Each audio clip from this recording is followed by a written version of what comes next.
Good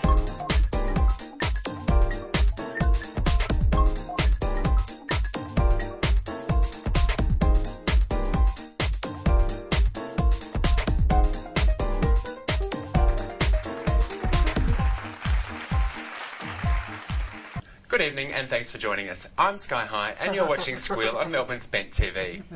We were delighted with the response we received from our last show, but due to popular demand, we're back. Back to tackle those issues that make us different from anything else on television. First up, I'd like to introduce tonight's panel of radiance that will be offering their opinions and advice and hopefully lead us astray. Put your hands together for Tabitha Turlington. Tabby, good evening and welcome back. Hi, Skye High. How are you? You look very lovely tonight. Very nice. I love the colours. Thank you. Summer. Very, well, summer. Yes, very sexy. Very Excellent. nice. And jewellery, very lovely as well. A bit of bling going on tonight. I like it. I like it. Thank you. Well, welcome. Thank you. Lovely to be back. Next up, Amelia. Good evening, Amelia. How are you? Hi, good, thanks. Welcome on board your first time on Squeal. Thank you. We won't be too rough. Is it your first time on Squeal? Yes. Oh, you're a virgin. Next to Squeal, we have Sammi from Joy 94.9. Sammi, good evening, welcome. Thank you so much for having me. Pleasure. From Sammi, we go to Greer from the Seahorse Club. Greer, good evening and welcome. Thank you for having us along. You're very welcome. Hopefully we can contribute well to it tonight. I'm sure that we will. We'll probe you. Oh, of course. Deeply. On tonight's show, we will discuss not only topical issues, but look at some behaviours that recently have come out in the media that are known or not discussed. First up, with technology improving every second, it seems all too long ago that we had to rely on old-fashioned social networking. Has the information superhighway stolen our confidence and ability to interact? I'd like us to think back to an age where being social was more about asking, what's your favourite position? Is it possible for us to be social and network with like-minded people face to face? Panel.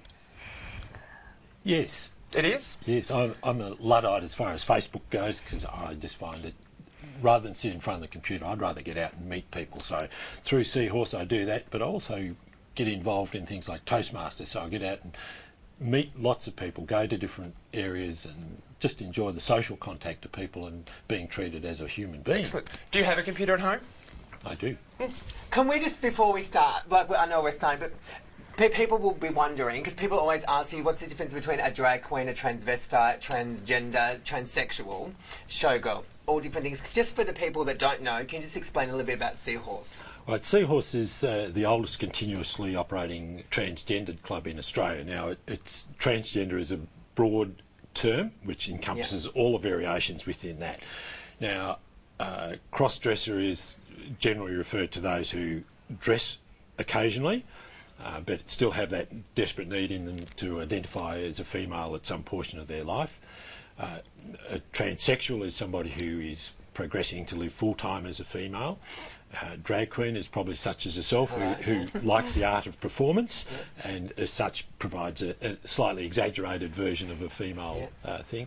Somebody like me at the moment is preferred to live full-time female, but circumstances don't allow me to do that, so I just refer to myself as being transgendered.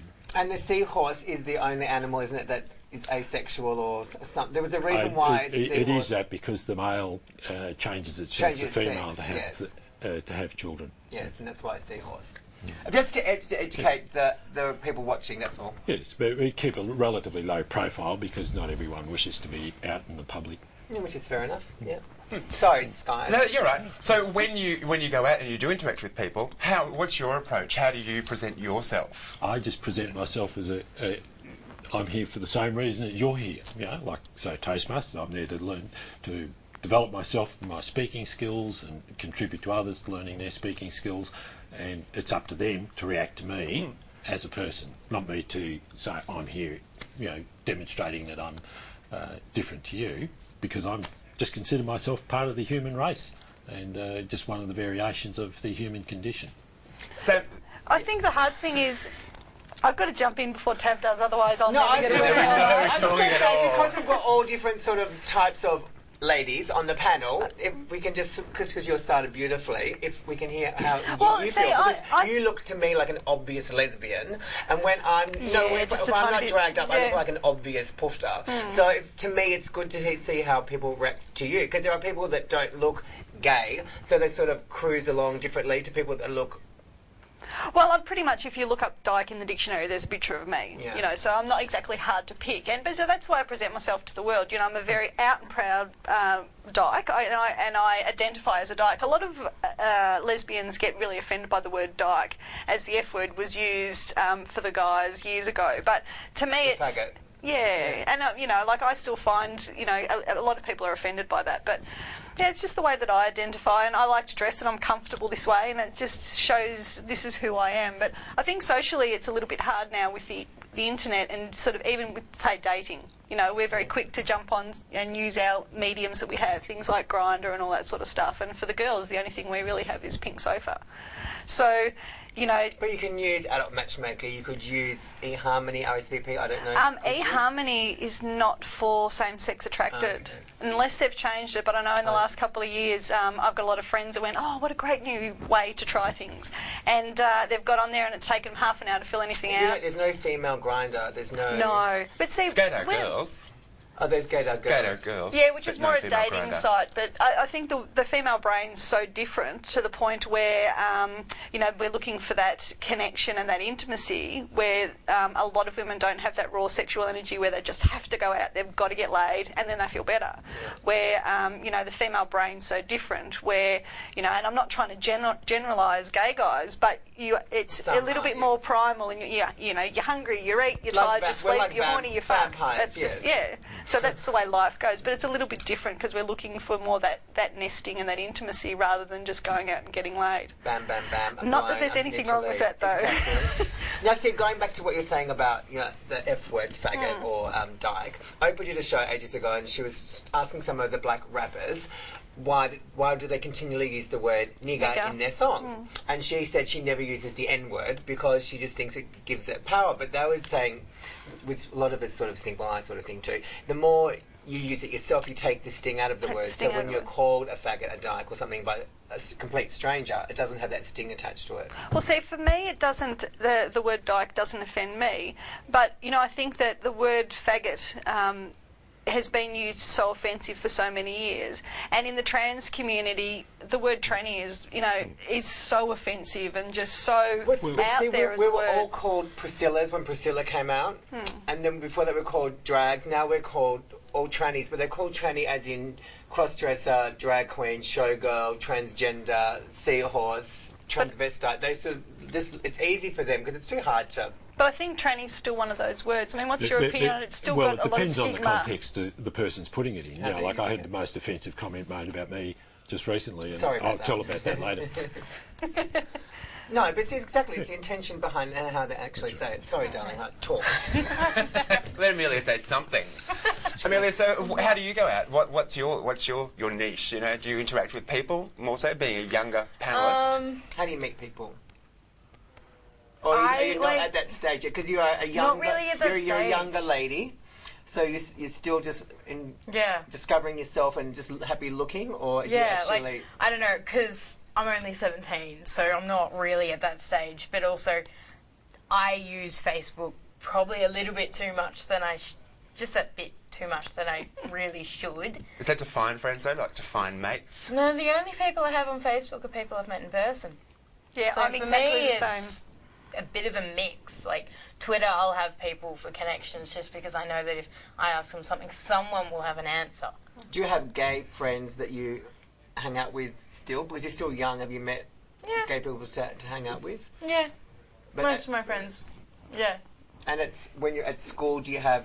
Do you hang out with gay friends or just a mix of? I hang out with everyone. I'm very, very social at school. I'm jumping around to groups and that sort of thing. Not harassed, labelled, picked on?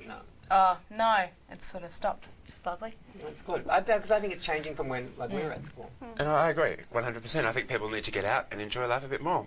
We'll be right back after this.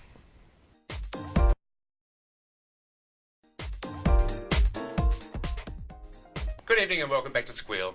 Just before the break we were talking about media and what impact it has on our lives.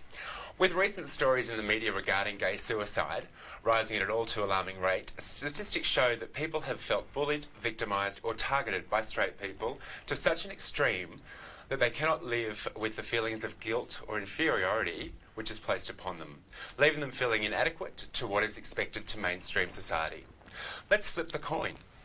How do we as a gay male, lesbian, transgender, react if we're bullied or harassed by a person that shares the same sexual orientation as ourselves? Is homophobia becoming all too prevalent within the confines of our community? Do we feel it's acceptable to bully one of our own because some men dress in drag? Or do we overlook that? Tabitha, over to you.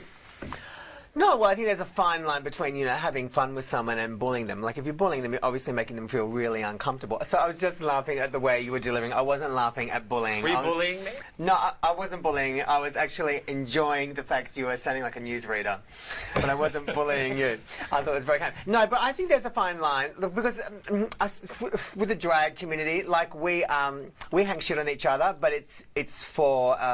it's like a camaraderie. Yeah, and it's like how we share love, and like my friend Pussy, who passed away, was vicious and vile, but she only spoke to those who she loved like that, and she only like abused people that she liked.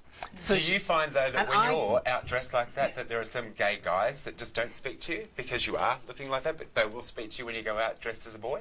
Yeah, I've had men actually pushing me over. There was a thing on at the Laird one night. They had some big, I don't know if it was Ben, I don't know what it was, but it was some leather thing or bear thing, and then we ended up at the Peel after, wherever we'd been, and then they ended up at the Peel after their thing had finished, and we went in for a drink, and they just pushed us over like we were pieces of shit.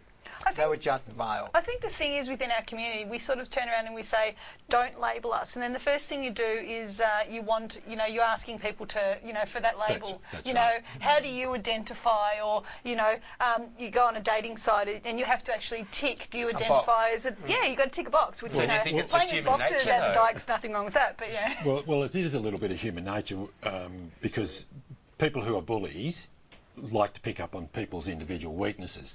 So what I have been doing with Seahorse in my role is to say to people, just learn to be yourself. Don't worry about whether you're going to live full-time or just dress part-time once a year. It doesn't really matter. The underlying issue is essentially the same. You're just the individual human being and wants to go out and enjoy life. So anyone that tries to bully you, just say, I'm proud, I don't care what you think, walk away. And see, some people confuse bullying with... So, like, if we were friends and hang out all the time, there'd be things about you that I would find amusing in a nice way that I would then make fun of, enjoy, but it's me liking you and appreciating you. But then I've met some people that can't take that at all and think that I'm being hideous, but I'm not. That's how I sort of show affection and friendship. I guess for a drag queen making those comments, it's a bit different. But if for example, a young girl... But I can do it as a male as well. Yeah. Exactly, but because we're a target. Just earlier there we talked about the use of the word tranny. Now, the most offensive comment that I've had as far as directed at me occurred a couple of weeks ago at the DT's hotel, ironically. Where every colour of the rainbow drinks. That's right, yeah. But it was a blow-in character. At karaoke night, got up, sang the time walk. A friend of mine got me up dancing, very badly I did, but sat down and he said, addressed to the rest of the audience, and we even got the tranny up dancing. Did anyone say anything though? I went up to him and a couple of other people went to him as well, and he apologised, hasn't been back since. But I said, at least a few people over my lifetime have come up to me, had the decency to come up to me personally and address me rather than... But was he really being offensive? Well, there was a derogatory tone in his thing. Because sometimes people don't know how to say... But it wasn't directed at me, it was directed at the audience about me. About you. And so it was done in a derogatory tone. But does that make it better? Well, no, I'm just saying some people don't know whether to say transsexual woman. He didn't have to say anything. Do you find that it's different now with you, with being, as because younger generation, and coming up now and into the community that you're finding that there's more acceptance with your peers? Yeah, no, certainly there definitely is a lot more acceptance. But I think that, like, for me, bullying's crap. I don't see the point in it. I don't see the point in making others feel bad. I think even if they are your best friend, you don't pick on them and you don't make them feel bad, because I know it's the way I've been raised. But should we be looking at it differently because it's one of our own? No, but also, if sometimes I think some people are too. I'm not saying any of you girls are. Some people are too precious and they look for people having a go. Like I think if you're going at the house, if you're leaving the house. Otherwise, stay home. Especially if you're going out to a club, pub environment. Like sometimes, you know what I mean? I can be a bit of a fuckwit sometimes. If someone calls me a fuckwit, yeah, I take it, I am. I can be a nutcase. So you can't be too precious and take offence too much. But at the end of the day, though, bullying's bullying. Correct. And it doesn't matter whether it's coming from someone outside our community or someone inside our community. But the reality is we look at our community and as a minority, we say, oh, we're a minority community, we've been bullied and picked on. But then I'm surprised we do it to ourselves. And that's my point. It's too prevalent within our society. You know, we're going on about the equality and what we want as people, but we seem to not look in our own backyard. Well, we talk about homophobia and transphobia in the broader community, but we have that within our own community, and that still really surprises me, the transphobia that exists within the GLBTI community. Well, I made this comment several years ago. I held a forum when the Monash Gender Clinic was revamped, and in introducing the guest speaker at the night, I said, my observation of the trans community up until that point was it was a bit like religion. There was so much in common, but we only concentrate on differences. And I think that's been the bugbear. But in recent years, personally, I've been finding it's less that, although, ironically, I think with the modern communication, bullying has increased, even though there's all these programs to get rid of it. Because they feel more confident at home with no one to answer to, and they can create false profiles and in the past, and bullies stuff. could be taken care of on a face-to-face basis. Yes, of course. Except now you've got this, like, almost mask to hide behind, especially with technology. It is the biggest thing that you can hide behind, because you can easily send an anonymous message and no one knows that it's you. Exactly. So there are downfalls, and there's an upside to it. It's always going to be everywhere. You just have to do what you do and protect who you can protect. I'm always very strong to protect my friends. If they're being bullied and they can't cope, I'll go into attack for them. And I think that's it. I think we just need to continue to be who we are. If you don't like it, go fuck yourself. Pretty much. Yeah. We'll be right back after these few words.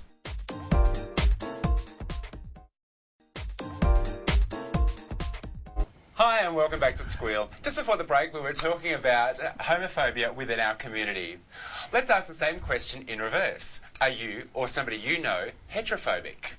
Research show that sadly there is a small percentage of the GLBTIQ community who share this desire to hate, if not loathe, the greater straight community. How is it possible to break down stereotypes and involve them into homophobia? The word homophobia is bandied around a little too negatively, which displays hatred and fear. What's the Q? Queer. Oh, okay. So GLBTIQ. Queer. Because So, adding letters. anyone on our panel? The rainbow alphabet. I think the thing is we've got to the stage now where it's almost a lot of people look like it's a little bit of a payback against the straight community to how our community's been treated for many, many, many years. Is, you know, they've treated us like we're lepers. So there are some members in our community that sort of think, well, you know, you don't really understand who we are, and they've been in that mindset for so many years that, you know, they're at that point. I've never come across it. I think it's completely ridiculous. Really? The research shows that generally it's gay guys having a hatred towards women. Oh yes, well yeah, I've seen that and I've met those sorts of people. But that's heterophobia.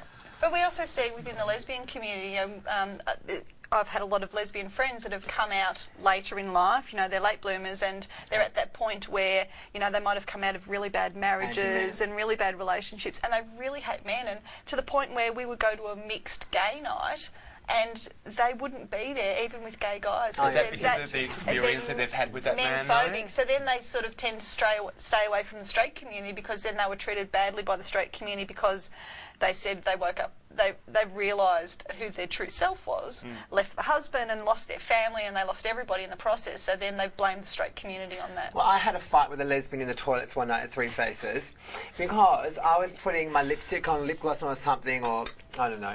And I said, oh, to my friend, oh, this is girly. And she said, how can it be girly if you're wearing it? And I was like, are you fucking serious? What the fuck is your problem? But was she, as we were just talking about before, was she just making an off-the-cuff comment? she was like, I want to play football with you. And I was like, you're just a fucking idiot. Like, I can't believe that we're in a gay hotel, we're sharing the women's toilets, one of us is dressed as a woman, one of us is a woman. Who the fuck cares? Why are you getting so angry about it? I was speaking to a friend that's just recently come back from touring around Europe, and I think it was Sweden or Norway or something, and there's no real gay community as such because it's an everyday part of life, and it's all inclusive. There's no gay scene really, and no like gay only nightclubs and all that sort of stuff. It's wonderful. And you speak to the younger generation now, kids that they're starting to go out, and they just go out into normal pubs and clubs. Yeah, other clubs and pubs, and they don't just stay in the scene, which is where we grew up. Well, that's happening in the trans community as well, because one of the things we've been trying to encourage is to say, just go into a restaurant, go into a shop, just be a normal shopper, be a normal restaurant patron. Don't do anything that you would differently to what you would normally do in your other self, except be a better, decent person. And if you do that, most people accept you. But do they ever cop abuse, flack, that sort of? Very rarely get abuse. In our case, you'll probably get one of the favourite sayings from a lot of email groups over the years is, I went down the street and no one noticed, which is a lot. I didn't get red, I didn't get sprung. Yeah, which is a lot of rubbish, because there's no such thing as passable except in rare circumstances. Everyone can see from what background you came. What makes the difference is and it doesn't matter what background you come from in the whole population. If you walk down the street confident in yourself, people politely ignore you unless your behaviour dictates they just take another look. And if you walk down the street looking like this, of course people are going to stop because they're wondering what you're going to do. Amelia, let me ask you, do you find that there's much heterophobia, especially in high school or within the younger community? For me, no, I don't see a lot of it at all. I know there are some people that are heterophobic, and to me, I don't actually understand heterophobia or homophobia. I don't think it's necessary. To me, everyone's equal no matter your sexuality, your orientation. But you are aware there are some people that will just hate There's always going to be because- those people, though. And I think that's just one of those things that you just have to brush off your shoulder and go, But okay. you might come into contact with them more as you get older and start getting out into the world. But I'm just saying you're prepared for that, and you're, of course. strong enough in yourself to ignore it. And, But that gets back to the basic human or moral code of all humanity, regardless of wherever it comes. Is it essentially summed up in do unto others as you do unto yourself? And unfortunately, the people who say they really practice that use quotes to highlight their prejudices rather than actually practice that basic function. And I will tell you, I mean, sometimes it's all right to fight back. I always fight And back. I think it also comes down to what you were saying before. It's you really need to learn to love yourself. So if you're out there, in the broader community or our community, and you're out there and you're confidently saying, this is who I am. I don't give a fuck what you think of me because I love who I am, and that's exactly the way I feel about myself. I'm nice to people, and it's nice when people like you. But I sleep at night whether you like me or not. Exactly. And if you've got that confidence when you're out in the community, people see that from you and automatically warm to you. Well, I had a compliment paid to me a couple of months ago. I went into a shop I regularly go to, and the saleswoman there we were having a chat because it's a bit of a quiet day. And talking about everything, and she said, "You're one of the most normal people I know." And here I am, standing at 6'3" in my heels, and towering over her. And we always find the young, gorgeous gay boys come and running to us for advice when they get, mucked around, stopped around. You're like, you're supposed to have it all together. We're like the freak, crazy people when you're dressing up as women. Greer actually brings up a very good point, though. She was saying that she goes into a shop. Obviously. I've been into a shop. So, the pink dollar, where do we see that within the greater society?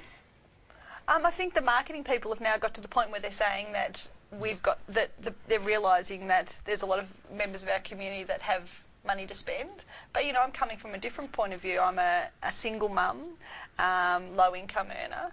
And I'm looking at the world a little bit differently, but there are a lot of members of our community that have, into it. that And it's up to you to make your own choice if you want to.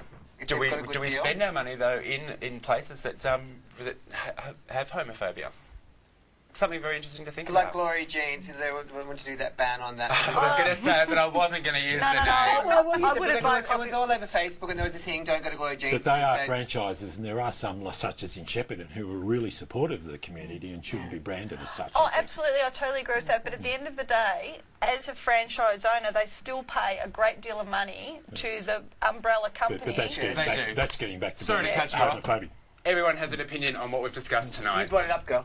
If you'd like to find out more information, please log on to the Bent TV website, www.benttv.org.au. That's it. Thank you. It was so nice of the cameramen to take their pants off today. I think that was really nice. Thank you to our panellists, Tabitha, Amelia, Sammi. Thank you, Skye. Thank you for having us. And Greer. And Greer. Good night. Thanks for watching.